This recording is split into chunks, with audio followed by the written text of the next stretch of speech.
You're probably managing your money like the middle class, and you don't even realize it. It's not because you're careless. It's because you've been taught that these habits are normal. But normal isn't working. Most people follow the same script. Go to school, get a job, buy a house, save what's left. And yet, despite doing everything right, they stay stuck. Living paycheck to paycheck, hoping for a raise, retiring too late with too little. The truth? The middle-class mindset is not designed to build wealth. It's designed to keep you comfortable, compliant, and broke. Let's talk about the signs. You might recognize yourself in them. But by the end of this video, you'll also know exactly what to do instead, how to shift your mindset and move toward real financial freedom. So let's start with a big one. You focus more on saving than earning. Don't get me wrong, saving money is important. But it's not how people build wealth. The rich don't clip coupons or hunt for gas discounts. They focus on increasing income, acquiring assets, and multiplying their money. The middle class? They obsess over minor expenses. They'll drive across town to save $20, but won't spend an hour learning a skill that could earn them $200 more every week. Why? Because they were taught that frugality is the key to security. But in reality, frugality without growth just keeps you trapped.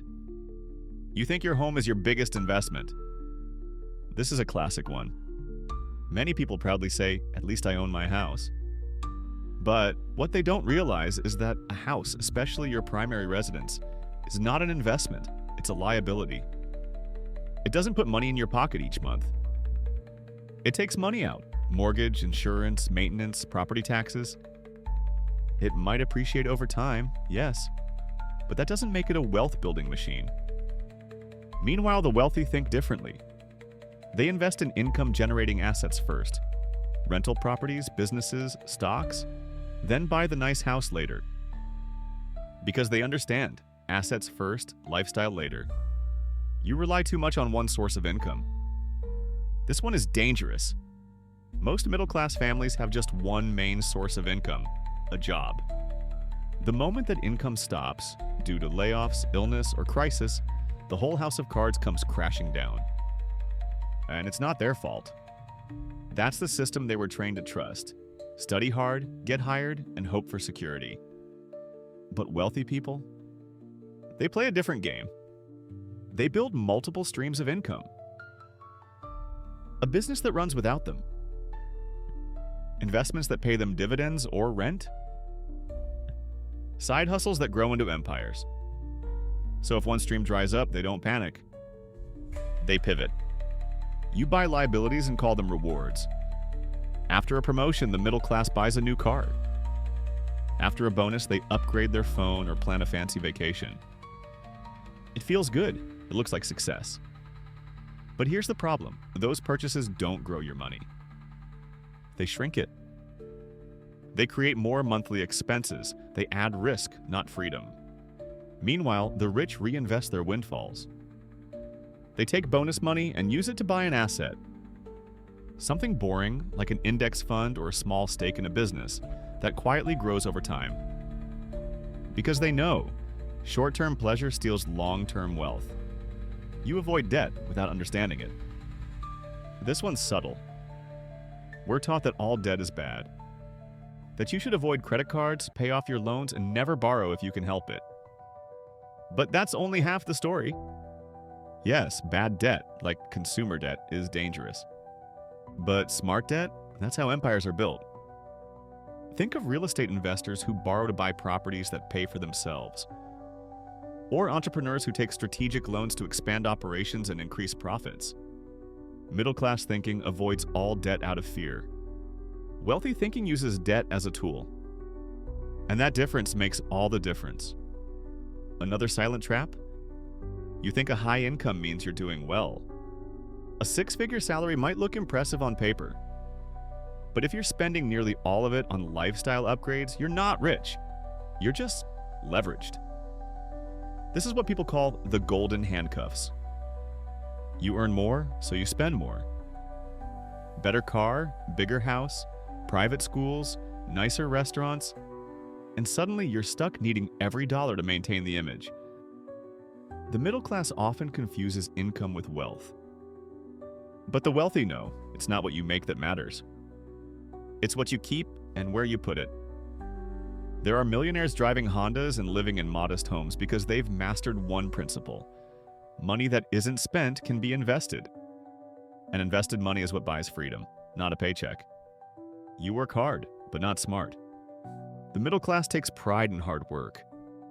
Long hours, sacrifices, hustle. It's an identity. The harder I work, the more I deserve. But effort isn't always aligned with wealth. Some of the hardest working people in the world live paycheck to paycheck because they're trading time for money, and there's a ceiling to that. Wealthy people focus on leverage. They ask, how can I earn while I sleep? They build systems, automate income, delegate tasks. They learn skills that scale. In short, they don't just hustle harder, they hustle smarter. You delay investing until things feel stable. This one destroys more wealth than any market crash. Middle-class thinking says, let me just pay off these bills first. Once I have a little extra, then I'll invest. I'll start next year when the market's safer.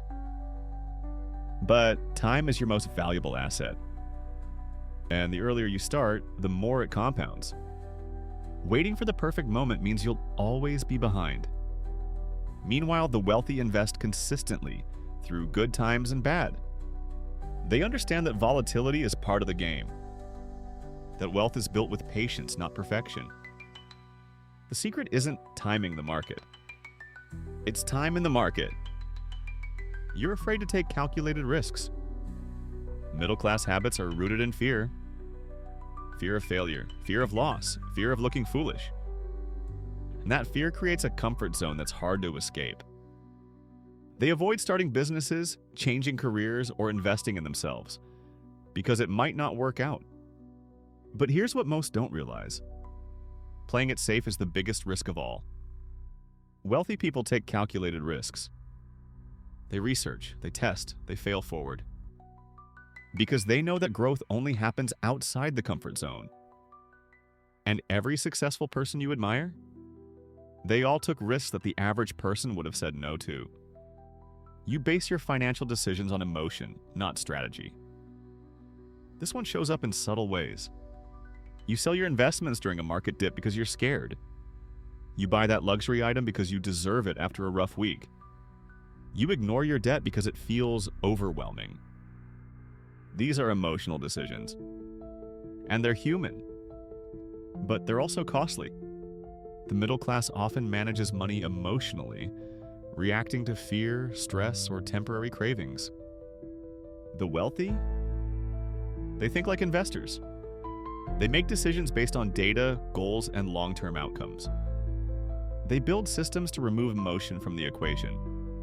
Because emotions change, but wealth-building strategies don't.